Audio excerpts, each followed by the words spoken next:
Hello everyone, this is Blake, WortsDB71, back for a relatively quick video. I want to talk about two books that, one I just got finished reading this morning, Free Jazz, and the other I read a long time ago, but I completely failed to mention it to you guys. I think it showed up in a video on how to Blake your book covers, so I just want to make a comment about this one too in the end. But on in the background, what we have playing is some music that I'm not very familiar with yet because I haven't delved into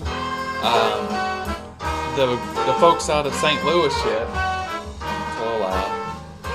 Oliver Lake, Jimmy Earl of Suave and I have been emailing, and Oliver Lake, his name came up, and I thought I'd pull one out and give it a spin. So this is a Black Saint release from 1980, I think, 81.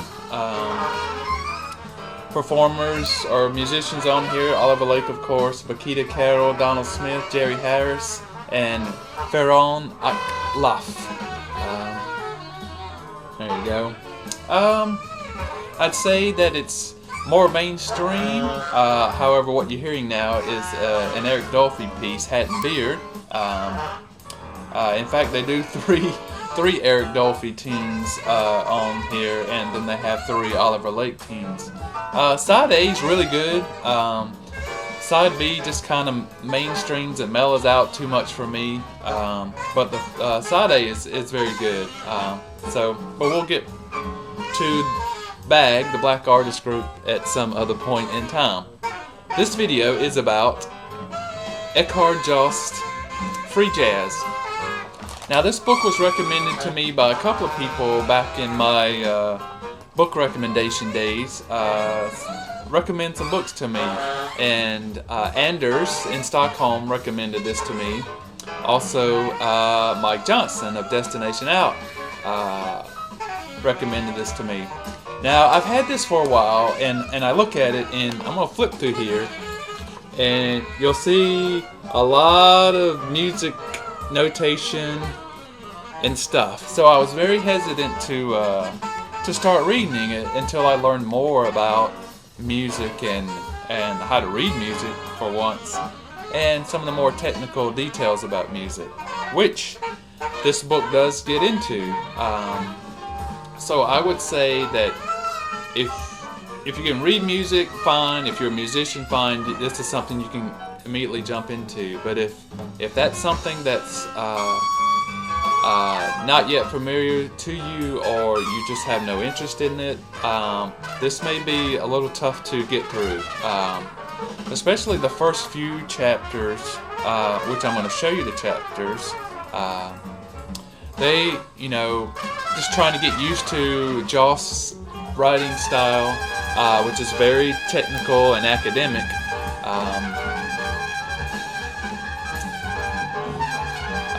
But once you get into the groove of things, it's not very hard to read.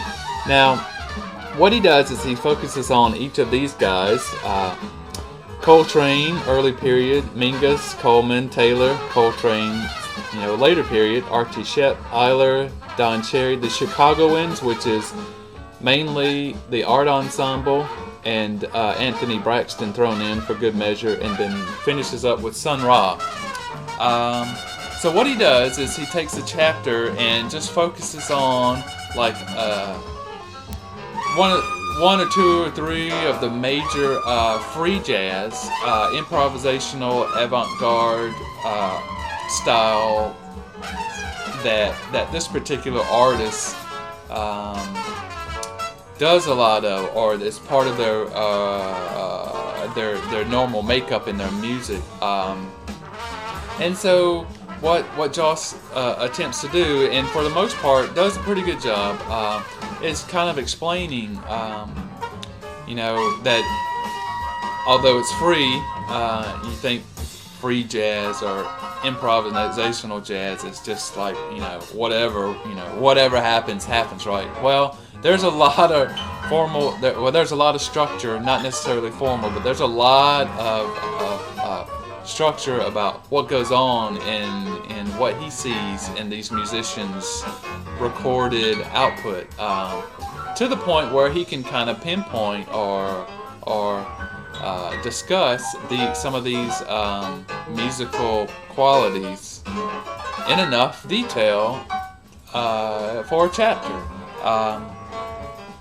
So, despite the fact that there was, some chapters are very heavy into the notation stuff, it's still very good to read. Now, I got to the point where I was just kind of just reading through his references to the notes and to the graphs and figures in the book, and just reading what he was saying, and just trying to take like a meta view of what he was talking about, and not really trying to follow it in the actual notation itself.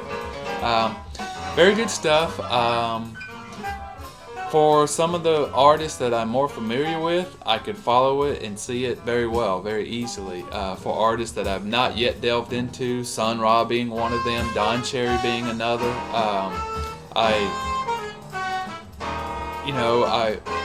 I read and I followed, and it's interesting, but I couldn't, I didn't have that musical memory or the memory of the music in my mind to go, oh yeah, I know what he's talking about.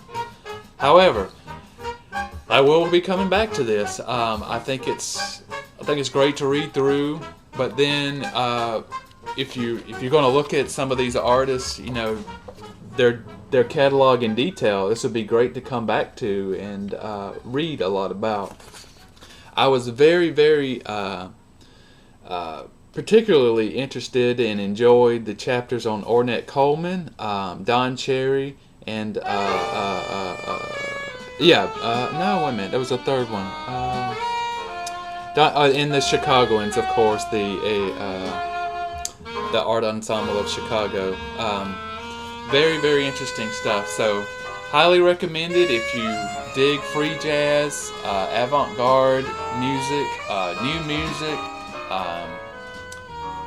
Very, very good to get into. And again, like most books that I will talk about here on my channel, it does serve a good foundation for enjoying the music even more, because you have a good understanding of what's going on and where it comes from.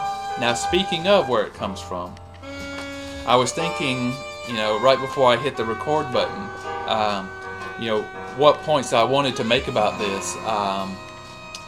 And I realized I never, like I said at the very beginning, I never did talk about As Serious as Your Life, and I need to, in the sense that, well, if you are getting into or want to get into the new music, the avant-garde, mainstream, improvisational jazz music of the 60s and early 70s, this is an absolute must in my opinion. Valerie Wilmer is she wrote a lot about music and was also a photographer, which there's some great photographs in here. That's her. That's Valerie. Unfortunately, they don't say who the other women are in here. But anyway, and Rashid Ali on the front. This book isn't so much about the music, but it's about the life, the social aspects, the just what these musicians did, and very, very personal in some aspects. There are a lot of interviews that she pulls from to build this. I want to show you the table of contents, and much like the free jazz, you'll see some of the same names. John Coltrane, Cecil Taylor, Ornette Coleman, Sun Ra, Albert Ayler, the Chicago crowd, and then she breaks off into some other things, which part 4, women's role, very, very good